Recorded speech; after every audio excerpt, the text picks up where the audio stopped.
Сайн байна уу танд. Энэ өдрийн мэндийг хүргэе. Өсвөр насны хүүхдүүд маань тийм маань нас сэтгэл зүйн онцлог нь юу байдаг вэ? Өсвөр насны хүүхдүүдэд яг мэрэгчлэлтний зүгээс та юу гэж зөвлөмөр байна? Тэгэхээр өсвөр насны хүүхдүүдтэй хэлмээр байгаа зүйл бол хамгийн эхлээд сэтгэл хөдлөлөө аягүй сайн таньдаг, тэрийг хүлээн зөвшөөрдөг, ойлгодог, тэрийг илэрхийлдэг байхад илүү суралцаасай. Тэрнээр илүү анхаараасай гэж үздэг. Эргээгээд нөгөө хүүхд маань өсвөр насны хүүхд учраас бусад ур чадваруудтай суралцаар яваад тэгэхээр яг энэ насн дээр хамгийн чиний анхаарах зүйл бол ерөөсөө сэтгэл хөдлөл хэр доктортой байна вэ? Сэтгэл хөдлөлөө хянаж чадчихна уу? Эргээ сэтгэл хөдлөлөө гол нь ойлгож таньж мэдчихэв үү? Нэрлэж чадчихна уу? Тэгээд тэрийг нэрлсэн бол гунигтай байгаа бол гунигтай гэдгийг хүлээн зөвшөөрч чадчихна уу? Гэдэг одоо аав ээж асран хамгаалагч гэр бүлийнхэн бүх гишүүдтэй аль болох мэдрэмжээ нээлттэй илэрхийлэх хичээдэг байгаа. Чамд ямар санагдаад байгаа юм? Юунаас болоод чамд ямар мэдрэмж төрсөн бэ? Тэрийг яаж шийдэж болох вэ? Нэгсэндээ ярилцахыг илүү хичээдэг байгаасай гэж хэлмээр байна. За найз нөхдийн харилцааны хувьд болохоор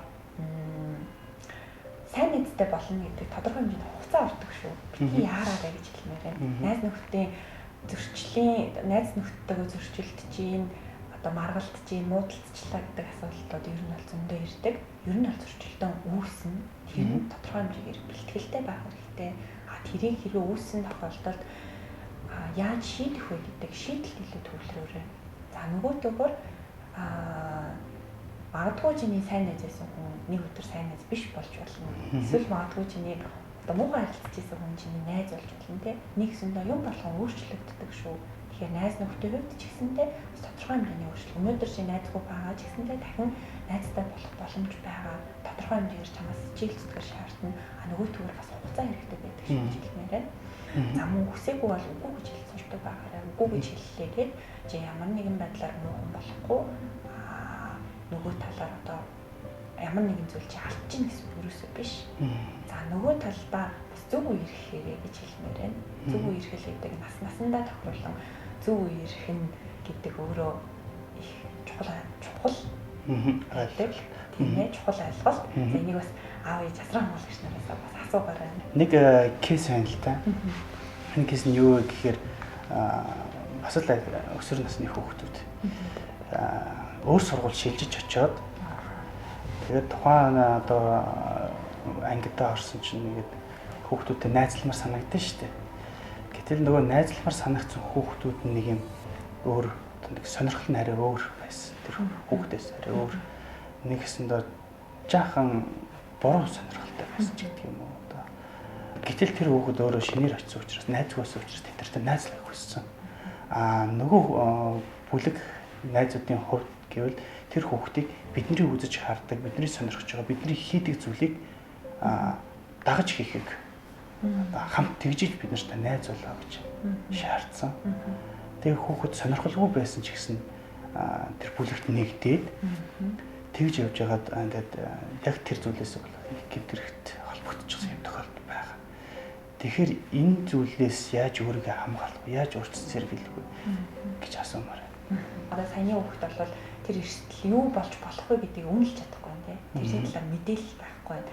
Хэрвээ би энийг одоо ингээд энэ хүүхд зөвхөн найзлахын тулд тийм тэр бүлэгт нэгтгэхийн тулд л ингээд найзуудтай олж найзуудынхаа сонирхож байгаа. Гэтэл тэр хүүхэд энэний дараа юу болох гэдэг эрсдлийг мэдэхгүй байгаа байхгүй. Тэр хэрвээ энэ дээр дахиад эргээгээд өсвөр насны хүүхэд эргээгээ заавал ер нь бол энэ том хүмүүсээс асран хамгаалагчаасаа энийг эргэлзээд байгаа зүйлээ энийг болохгүй байх гэж бодогдоод байгаа. Энийг л би энийг л буруу нэгээд байна да. Миний сонирхсан зүйл биш л ах юм да. Заавал ингэх ёстой юм бах та гэж бодож байгаа юм даа. Заавал асран хамгаалагчтай, заавал том хүнд багштай хэнийг заавал мэдэгдэх хэрэгтэй. Яагаад тэгэхээр өсвөр насны бид нар хүүхдэл учраас бие дааж одоо яг энэ асуудлыг хүрээнд бол бие даа шийдвэр гаргах нь тэгж маш хүндрэлтэй зүйл байхгүй юу? Яагаад тэгэхээр сэтгэл хөдлөлийн хувьд бол энэ хүүхдэд угаасаа найз нөхдөдтэй байх хэрэгтэй шаардлага нь бол бүр цаанаасаа хөгжлийн хоёроо байхад угаасаа байх ёстой гэдэг нийгэмшил явагдаж байгаа учраас гэтэл тэрийг хэлж иглүүлэх хүн нь эргээгээд асран хамгаалагч нь эргээгээд тэр нөгөө тасан турсан хүмүүс байдаг. Тэгэхээр тэрийг заавал асуудаг байгаарай. Асууна гэдэг өөрөө их чухал шүү. Тэгээ энэ насанд одоо өсвөр насны хүүхдүүд их айхтар болсон шүү дээ. Миний өсвөр нас болооч тэр юм уу би жоохон хямраадах шиг байна. Энэ өсвөр настай холбоотой байх л та. Гэхдээ л гэдэг ч юм уу те. Бүх юмыг өсвөр наснд бас тохоод иж болохгүй те. Зарим зүйлсийг бид нэр өөрсдөө одоо ухаалгаар бодож тунгаах хэрэгтэй байдаг. Та төлөвлөж шүү дээ эрсдлийг хүнлэх гэдэг. Тэгэхээр ер нь бол хүүхдүүд маань ямар нэгэн байдлаар эрсдэлт автаа дараа нь тухайн нөхцөл байдлыг үнэлж чадаагүйгээс холбоотой гэж байна шүү дээ. Тэгэхээр яаж үнэлэх вэ гэж. Энэ хүүхдүүд яаж тухайн эрсдэлтэй үнэлгээд тавих вэ гэж одоо тийм арга байгаа. Үйл явдал. За хамгийн эхлээд юуг эрсдэл заавал гэдгийг одоо аюул сайн мэдэх хэрэгтэй. Юуг ямар үйлдэлийг эрсдэл заавал гэж хэлээд байгаа. Буюу ямар үйлдэлийг хийвэл тэр эрсдлийг дагуулаад ямар эрсдэл дагуулах вэ гэдэг тэр үйлдэлүүдийг хүүхдүүд их мэддэг байна шүү дээ.